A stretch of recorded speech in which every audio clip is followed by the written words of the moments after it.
inkuru zose zongera kuvuga kuri uyu mugabo wamamaye cyane kandi wabaye umuyobozi muri guverinoma y'u Rwanda Bamporiki Edouard. Iyi ni episode ya gatatu ya Operasiyo Bamporiki Edouard. Mu rugendo twatangiye kubagezaho icyo bita Operasiyo Bamporiki Edouard ivuga ku bikorwa, imirimo, ibitekerezo, amagambo n'imbwirwaruhame zose yagiye atangaza mu buzima bwe bwa buri munsi.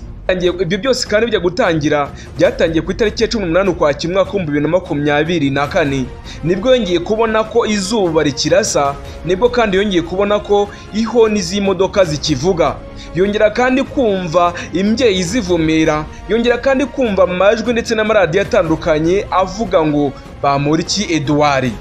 Icyo gihe kandi yakoze mu nganzo ashimira perezida PAUL Kagame, amuvuga ibigwe ndetse n'ibisingizo, amurata imyato ndetse n'ibikorwa yagiye akora. Nyakubahwa perezida PAUL Kagame yarashimiwe icyo gihe. Nitwa Eric Nshimimana muri kumva, naho iyi ni Bizaza Rwanda muri kumwe buvumbuzi siyansi, ubushakashatsi bucukumbuye, imikino n'imyidagaduro, ibyamamare muri politique byose nta handi wabikura atari kuri Bizaza Rwanda. Ukomeze kuri subscribe, ukoreshe amazi ibiganiro byacu na documentary zacu bikugereho umunsi ku munsi kandi bishya. Amateka yaranze isi, ibigezweho ku isi, byamamare ku isi n'ubuzima bw'isi, ubukungu bw'isi n'iterambere ry'isi, ubumenyi bw'isi, ibinyabutabire ndetse n'ubukorikori byose bijyanye na tekinoloji tuzabiguha. Nawe uko subscribe akakanya menya ko utangiye urugendo rushya n'ubuzima bushya bwo kumenya isi n'abayituye nguhaye ikaze. Gusa reka nsuhuze abaturanyi bacu mu gihugu cy'u Burundi, Gozi, Cibitoki, Bujumbura, namwe muri za Uganda, namwe muri za Tanzania, abari mu gihugu cya Kenya, abari mu Repubulika ya Demokarasi ya Kongo, namwe kandi mu dutere inkunga muri Kota Masimbi, mbahaye ikaze kandi mbifurize ibihe byiza. Abari South Africa, abari Central Africa, abari West Africa, Canada, mu Bubiligi n'ahandi mwese ndabakunda cyane, mbahaye ikaze. Gusa ndagusabye ngo nege amatwi wumva akantu ku kandi, umunota ku munota, isogonda ku isogonda, maze wumve kandi umenye nguhaye ikaze mu muryango ukwiriye mugari wa Bizaza Rwanda.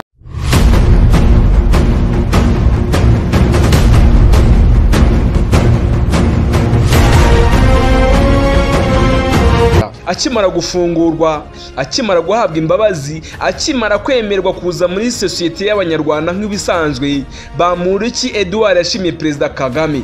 Bamporiki Edouard wari warakatiwe imyaka igera kuri 5 y'igifungo, akanatanga n'izaho ya miliyoni 30 y'amafaranga y'u Rwanda, yashimiye perezida Kagame wamuhaye imbabazi, akaba yasubiye mu buzima busanzwe bw'abanyarwanda muri rusange.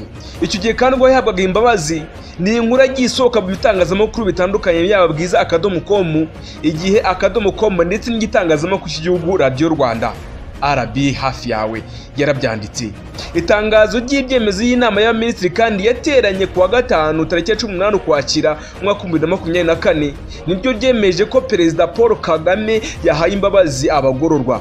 Ni imbabazi kandi zahawe abantu bagera kuri 32 barimo Bamporiki bari barakatiwe n'inkiko, mu gihe abandi bagera kuri 217 bari barakatiwe n'inkiko bafunguwe by'agateganyo. Ubwo Bamporiki Edouard yasohokaga muri gereza kuri uyu wa 19 Ukwakira mwaka 2024, icyo gihe uwo munsi yashimiye imbabazi yahawe na perezida PAUL Kagame. Dore uko yagize, cyangwa se dore uko yabyanditse abivuga.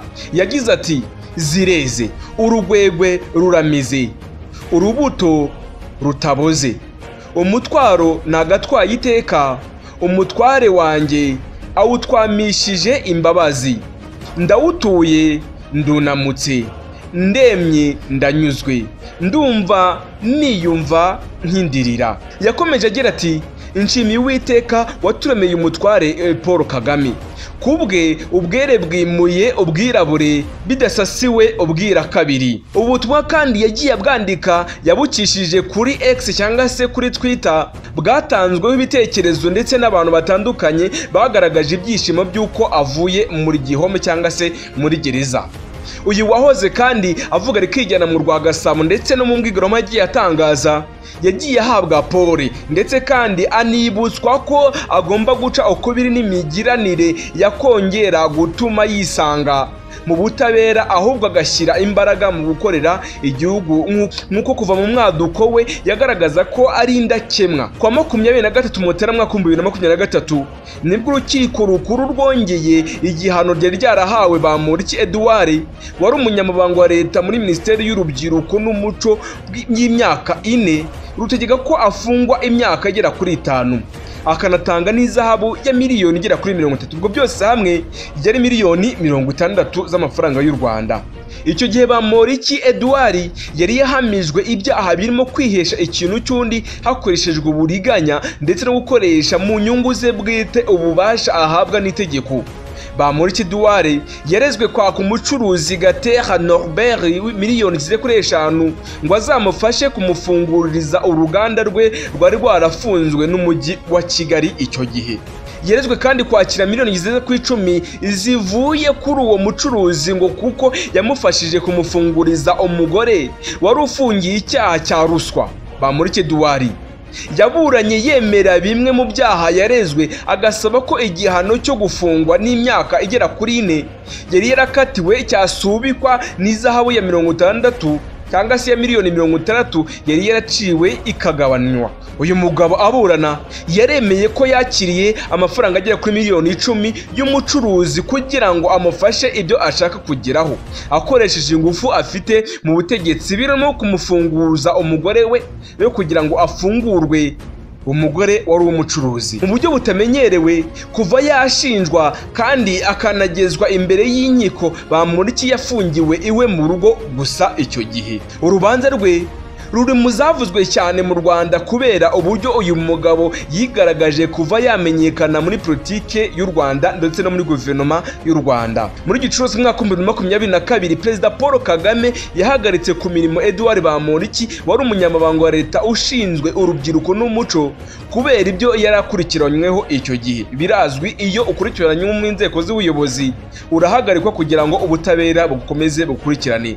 Nyuma gato kandi yitangazo rimwiruka urwego rw'ubugenzacyaha RIB rwahise rutangaza ko Bamporiki afungiwe iwe mu rugo akurikiranyweho icyaha cya ruswa. Wakibaza uti ubundi Bamporiki ni muntu ki?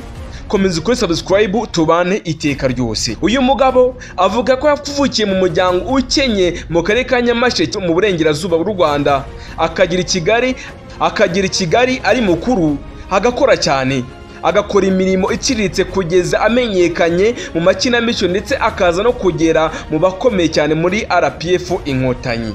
Bamporiki yagaragaye kenshi cyane mu biganiro ku buremboneragihugu ndetse n'umwe n'ubwiyunge mu Banyarwanda. Ni umusizi kandi umwanditsi n'umukinnyi wa filime n'amakinamico yamamaye kandi yamaze imyaka igera kuri 4 yose ari umudepite ku itike ya RPF Inkotanyi mu mwaka 2017 agizwa umukuru w'itorero ry'igihugu, naho kuva mu mwaka 2019 agirwa ushinzwe urubyiruko n'umuco na siporo. Mu kiganiro twigeze kubagezaho mu masaha ari imbere mwabyumvishe.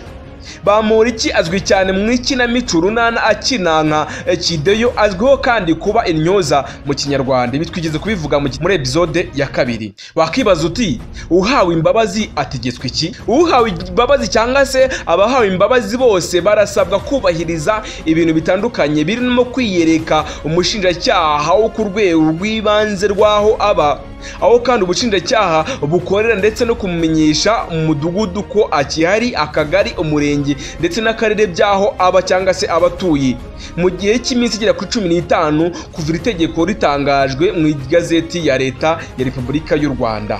Hari kandi kwitaba umushinjacyaha ku rwego rw'ibanze rw'aho atuye, aho kandi ubushinjacyaha bukorera inshuro imwe mu kwezi ku munsi wagenwe n'umushinjacyaha ku rwego rw'ibanze, no gusaba minisitiri ufite ubutabera mu nshingano uruhushya igihe cyose ashatse kujya mu mahanga. Ibyo kandi bigomba kubahirizwa ku wahawe imbabazi kugeza igihe yari agisigaje cy'igifungo cye cyose kirangiye. Iyo kandi bitubahirijwe hari ubwo uwahawe imbabazi ashobora kuzamburwa iteka rikomeza rigira riti imbabazi za perezida zishobora kwamburwa uwazihawe bitewe n'imwe mu mpamvu zikurikira: akatiwe kubera ikindi cyaha mu rubanza rwabaye ndakuka, atubahirije kimwe mu byategetswe muri iri teka rya perezida. Icyo gihe kandi uwambuwe imbabazi afungwa igice cy'igihano cy'igifungo yari asigaje igihe yahabwaga imbabazi. Ngiyo episode ya 3 ya Operasiyo, ngiyo episode ya 3 ya Operasiyo Bamporiki Edouard n'ubuzima bwe bwose mu byamuranze. Mu makanya gato cyangwa se mu gihe gito nzabagezaho episode ya 4 y'ubuzima bwa Bamporiki Edouard, Operasiyo Bamporiki Edouard. Nitwa Eric Nshimimana, nta yindi neguza naho ubutaha.